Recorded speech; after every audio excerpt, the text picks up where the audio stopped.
Hello, boys and girls. This is Mrs. Martin, and welcome to Story Corner with Mrs. Martin, where each week I'm going to be sharing a chapter from Judy Blume's Tales of the Fourth Grade Nothing with you. This story is about a little boy named Peter Hatcher and his rambunctious, energetic little brother whose nickname is Fudge. Everybody thinks Fudge is cute, but Peter has really had enough. Today we're going to be reading chapter 1, titled The Big Winner. I won dribble at Jimmy Fargo's birthday party. All the other guys got to take home a goldfish in a little plastic bag. I won him because I guessed there were 348 jelly beans in Mrs. Fargo's jar. Really, there were 423. She told us later. Still, my guess was the closest. Peter Warren Hatcher is the big winner, Mrs. Fargo announced. At first I felt bad that I didn't get a goldfish too. Then Jimmy handed me a glass bowl. Inside, there was some water and 3 rocks. A tiny green turtle was sleeping on the biggest rock. All the other guys looked at their goldfish. I knew what they were thinking. They wished they could have tiny green turtles too. I named my turtle Dribble while I was walking home from Jimmy's party. I live at 25 West 68th Street. It's an old apartment building, but it's got one of the best elevators in New York City. There are mirrors all around. You can see yourself from every angle.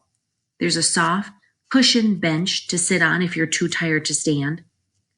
The elevator operator's name is Henry Bevelheimer. He lets us call him Henry because Bevelheimer is so hard to say. Our apartment's on the 12th floor, but I don't have to tell Henry. He already knows. He knows everybody in the building. He's that smart. He even knows I'm 9 and in 4th grade. I showed him Dribble right away. I won him at a birthday party, I said. Henry smiled.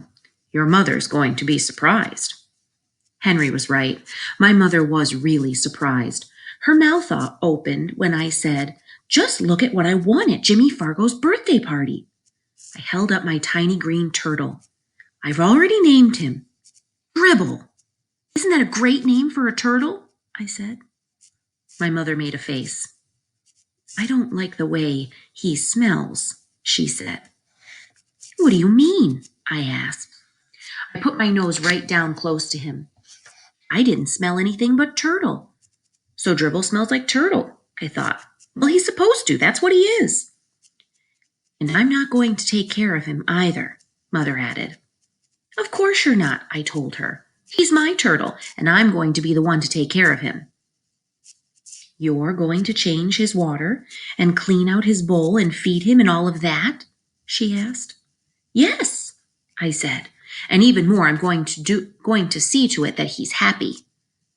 This time my mother made a funny noise, like a groan. I went into my bedroom. I put Dribble on top of my dresser. I tried to pet him and tell him he would be happy living with me, but it isn't easy to pet a turtle. They aren't soft and furry, and they don't lick you or anything. Still, I had my very own pet at last. Later, when I sat down at the dinner table, my mother said, I smell turtle, Peter. Go and scrub your hands. Some people might think that my mother is my biggest problem. She doesn't like turtles, and she's always telling me to scrub my hands. That doesn't mean just run them under the water. Scrub means I'm supposed to use soap and rub my hands together. Then I've got to rinse and dry them. I ought to know by now. I've heard it enough. But my mother isn't my biggest problem.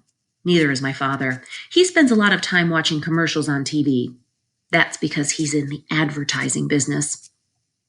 These days, his favorite commercial is the one about Juicy O. He wrote it himself. And the president of the Juicy O company liked it so much that he sent my father a whole crate of Juicy O for our family to drink. It tastes like a combination of oranges, pineapples, grapefruits, pears, and bananas. And if you want to know the truth, I'm getting pretty sick of drinking it.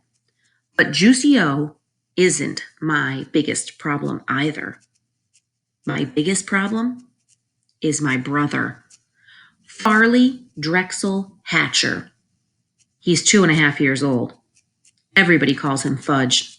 I feel sorry for him if he's going to have to grow up with a name like Fudge, but I don't say a word. It's none of my business.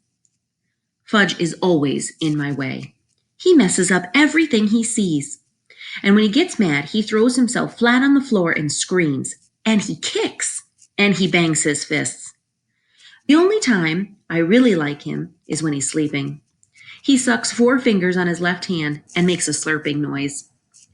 When Fudge saw Dribble, he said, "Oh, see?" And I said, "That's my turtle. Get it? Mine. You don't touch him." Fudge said, "No touch." And then he laughed like crazy. That's the end of chapter 1 of Tales of the Fourth Grade Nothing. The chapter was titled The Big Winner. And early on in a story, it's a nice time to start thinking about what might happen as the story goes on. So take a minute and make some predictions about how you think, what you think will be happening in the story Tales of the Fourth Grade Nothing by Judy Blume, about Peter Hatcher and his troublemaker brother, Fudge Hatcher. Until next time, boys and girls, where we'll be following up with chapter 2 of Tales of the Fourth Grade Nothing, which is titled, if I can find it, here we go. Chapter 2 is titled Mr. and Mrs. Juicy O. Until then, this is Mrs. Martin signing off. Have a wonderful day, boys and girls.